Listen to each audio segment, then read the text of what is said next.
Hello, I'm the Nostalgia Critic. I remember it so you don't have to. Mighty Morphin Power Rangers. I have to admit, growing up, I wasn't really a Power Rangers kid. I was more in that Ninja Turtles X-Men kind of crowd. In fact, when the show first premiered, I remember saying to myself, there's no way this is gonna catch on. People can't possibly be this stupid. And this is why I'm not in the stock market. The show, about 6 bland teenagers who saved the world from Japanese stock footage, was such a huge hit that they eventually made a movie about them in 1995. And does it suck balls? Major balls. In fact, the only difference between the movie version and the show is that the movie version actually has a budget. But instead of using it on mind-blowing special effects and high-tech wizardry, they used it to go skydiving. In fact, that's how the movie begins, with skydiving. Like someone threw a whole bunch of money at the producers and they said, "Yeehaw! We're going skydiving! Bring the camera along! I'm sure we'll fit it in the movie somehow!" And as you probably would have guessed, it's an entirely pointless sequence. Now, the first thing you Power Ranger fans might have noticed is a changing cast. In the film, we see there's a black girl and an Asian boy. But wait a minute, wasn't there originally an Asian girl and a black boy? Well, the problem with that is that the black boy was put in the black suit and the Asian girl was put in the yellow suit. Not very political correcto.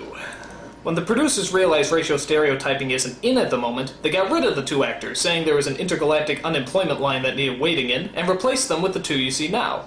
However, the 2 cast members that sadly remain the same are Bulk and Skull, the supposed bullies of the group. Which I always found kinda strange. If they don't like the Power Rangers and they're always picking on them, why do they hang out with them all the time? Hey guys! Huh? You might want to slip those on.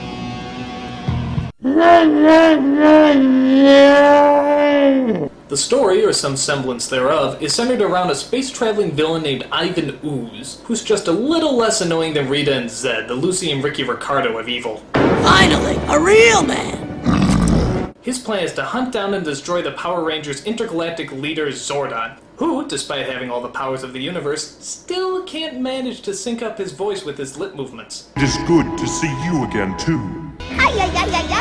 Oh, and I forgot about his little assistant Alpha. The best way to describe him is imagine C-3PO being even gayer than he already is. I know that's hard to fathom, but that's pretty much what you get. Things start heating up when Ooze starts destroying Zordon for making him miss all the years of torment Earth has gone through. The Black Plague! The Spanish Inquisition! The Lady Country Union! I gotta admit, that's kind of funny. So Zordon's power is destroyed and he's slowly wasting away into a festering ball of nothingness. But don't worry, that doesn't interrupt the Rangers skydiving and rollerblading. It does, however, take away their Mighty Morphin powers. That seems to get their attention. We may not have our powers, but we're still the Power Rangers. I'm gonna disagree with you there, Tommy. You see, being a Power Ranger implies that you have actual power. So, without power, you're just a plain old Ranger. And trust me, they're not very powerful. Especially when trying to protect picnic baskets. Alphabet tells him that the only way to save Zordon is to find the Great Power that's located on a planet far, far away. The Great Power? Well, what's that? Where did it come from? How does it work?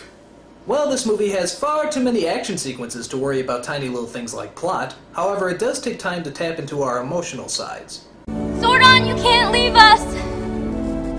Ever since you came into our lives, you've been like a father to us all. Yes, I think we can agree that Zordon has been like a father figure to us all. Where are these kids' parents? I mean, seriously, do they ever show up? Are they so inattentive that they don't even know that their kids are on another planet fighting giant black chickens? Do you think they even know that their kids are Power Rangers? How do you miss something like that? And just when you thought this movie couldn't get any lamer, take a look at what pops up next. I am Dulcia, Master Warrior of the planet Phaedos. The planet what? Come on, you can find more convincing names than Star Trek word jumble.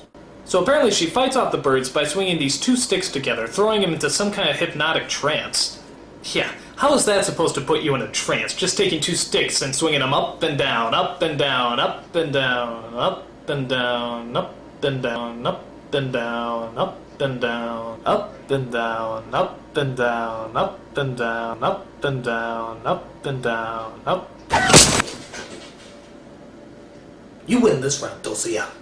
So she tells them that they have to travel to a giant phallic symbol that apparently holds the great power. To do that, she dresses them in fashionable burqas and gives them the power of the new sacred animals. You are the bear, fierce and unstoppable. You are the wolf, cunning and swift. Adam, what's wrong? I'm a frog. Yes, a frog. Like the one you kissed. To get a handsome prince. What the hell is that?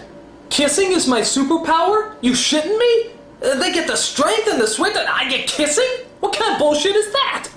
Don't let her get away with that! Stand up for yourself, maggot! Hey! Hey, bitch, get back here! Where's my real superpower? Hey! Hey! Hey! Fuck this, man. I'm gonna go into anime. So the Power Rangers set out on a spiritual and enlightening journey, which I actually kinda like. It's good to see these kids look inside themselves and discover their true spiritual essence. And what exactly do they learn on this journey of self-discovery?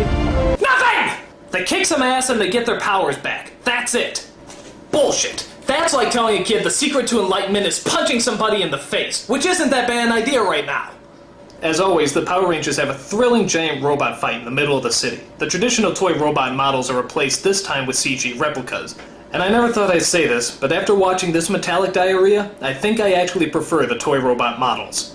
There's also a subplot about how Ivan Ooze hypnotizes all the parents in the city and forces them to jump off a cliff. I'm sympathizing with them at this point. But don't worry, there's a little 12-year-old boy who knows how to operate a crane and a monorail. Where the hell did he pick that up?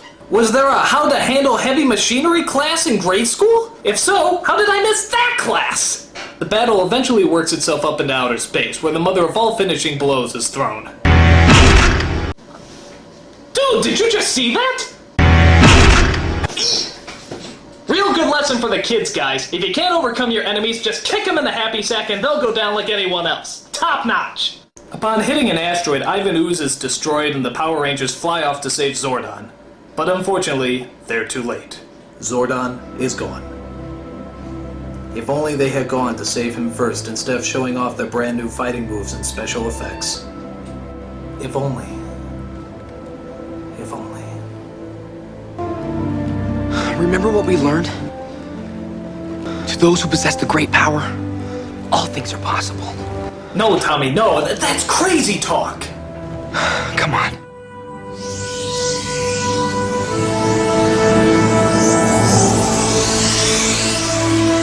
Can it be?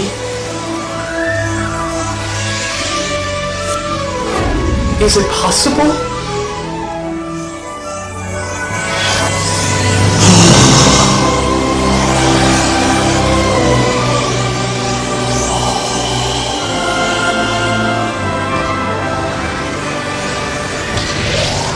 Wait a minute.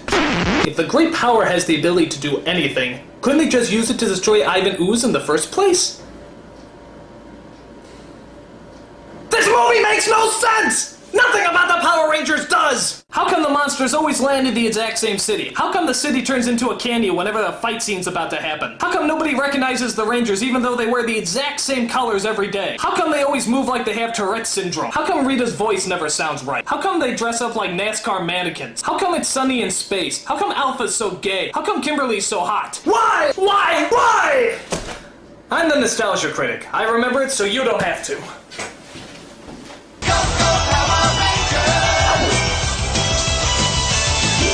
And why is that song so damn catchy?